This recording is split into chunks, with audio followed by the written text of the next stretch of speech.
ദിവ്യ. Sijo B John ഉണ്ട് തിരുവനന്തപുരത്ത് നിന്ന്. സിജോ, ആരോഗ്യമന്ത്രിയുടെ ഔദ്യോഗിക വസതിയിലേക്കടക്കം വലിയ പ്രതിഷേധമാണോ ഉണ്ടായത്?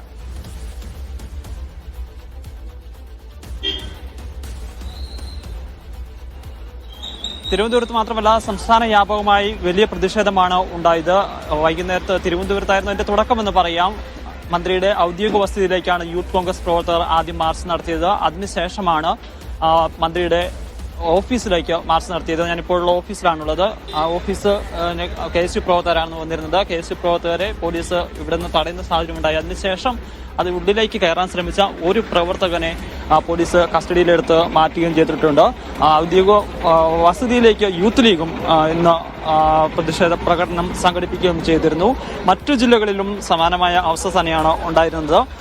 ഈ വിഷയവുമായി ബന്ധപ്പെട്ട് കോഴിക്കോട് KSRTC ബസ് ടെർമിനലിന് മുന്നിൽ യൂത്ത് ലീഗ് പ്രവർത്തകർ ഉപരോധിക്കുന്ന സാഹചര്യമുണ്ടായി. സ്ഥലത്ത് ഗതാഗതക്കുരുക്കുണ്ടായി. പോലീസ് പിന്നീട് ഇവരെ അവിടെ നിന്ന് മാറ്റുകയാണ് ചെയ്തത്. എറണാകുളത്ത് DMO ഓഫീസിൽ ഈ പ്രവർത്തകർ മന്ത്രി വീണ ജോർജിന്റെ കോലം കത്തിക്കുന്ന സാഹചര്യത്തിലേക്ക് പോവുകയും ചെയ്തിരുന്നു. വീണ ജോർജിനെതിരെ മാത്രമല്ല ധനവകുപ്പ് മന്ത്രിക്ക് നേരെയും പ്രതിഷേധം ഉണ്ടായി.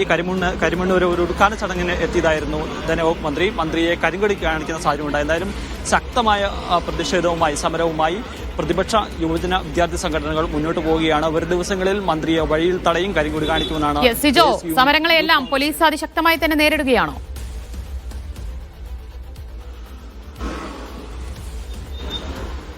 ശക്തമായി തന്നെ നേരിടാൻ തന്നെയാണ് പോലീസിന്റെ തീരുമാനം. പോലീസ് ആദ്യ രീതിയിൽ വലിയ പ്രകോപനങ്ങളിലേക്ക് പോകുന്നില്ല. പക്ഷേ പ്രവർത്തകർ ഈ ഓഫീസുകളിലേക്കും അതോടൊപ്പം തന്നെ ഔദ്യോഗിക വസതിയിലേക്കും ഒക്കെ തള്ളിക്കയറുന്ന സാഹചര്യം ഉണ്ടാകുമ്പോൾ അവരെ അവിടെ നിന്ന് മാറ്റുകയാണ്. എന്തായാലും പ്രകോപനം ഒരു പരിധിയിൽ കൂടുതൽ കടന്നു പോവുകയാണെന്നുണ്ടെങ്കിൽ പ്രവർത്തകരെ കസ്റ്റഡിയിലെടുക്കുക, തുടർന്ന് അറസ്റ്റ് രേഖപ്പെടുന്ന നടപടികളിലേക്കാണ് പോകുന്നത്. എന്തായാലും സർക്കാർ തലത്തിലും അക്കാര്യത്തിലുള്ള ഒരു തീരുമാനമാണ് പോലീസ് നൽകിയിരിക്കുന്നത്.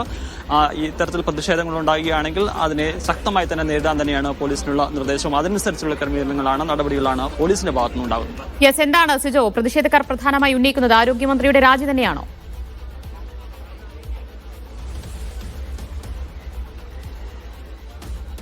ആരോഗ്യവകുപ്പ് മന്ത്രി രാജിവെക്കണമെന്ന ആവശ്യം തന്നെയാണ് ഈ പ്രതിഷേധക്കാർ മുന്നോട്ട് വയ്ക്കുന്നത്. കാരണം ഈ വീഴ്ചകൾ, ആരോഗ്യവകുപ്പ് മന്ത്രിയുടെ വീഴ്ചകൾ അക്കമിട്ട് നിർത്തിയാണ് ഈ പ്രതിഷേധക്കാർ ഈ കാര്യങ്ങൾ ആവശ്യപ്പെടുന്നത്. കാരണം കഴിഞ്ഞ ആഴ്ചയാണ് തിരുവനന്തപുരം മെഡിക്കൽ കോളേജിലെ ഒരു ഡോക്ടർ തന്നെ അവിടുത്തെ ചികിത്സാ സംബന്ധമായ പ്രശ്നങ്ങളെക്കുറിച്ച് ഒരു ഗുരുതരമായ ആരോപണം ഉന്നയിക്കുന്നത്. പക്ഷെ അതിനുശേഷം അത് സാധൂകരിക്കുന്ന തെളിവുകളിലേക്കാണ് പിന്നീട് പോവുകയും ചെയ്തിരുന്നത്.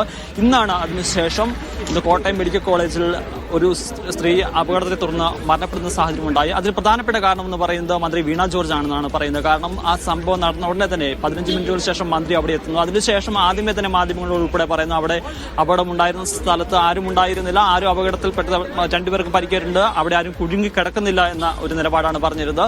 അതിന് ആ ഒരു കാരണം കൊണ്ടാണ് രക്ഷാപ്രവർത്തനം അത്ര വൈകിയത്. 1.5 മണിക്കൂറിന് ശേഷമാണ് ഒരാൾ കുടുങ്ങി കിടന്നതായി ഒരു പരാതി ലഭിക്കുന്നത്. അതിനുശേഷം മാത്രമാണ് ആ രക്ഷാപ്രവർത്തനത്തിലേക്ക് പോകുന്ന സാഹചര്യം ഉണ്ടായത്.